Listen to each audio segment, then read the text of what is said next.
Hey guys, welcome to TechTeam channel. Hope you guys are having a great day. Today in this video, I'm gonna show you how can you add link on your TikTok bio. So let's just go to TikTok app.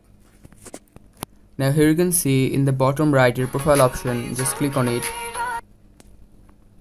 Now here you can see edit profile option, which is beside add friends. Just click on edit profile.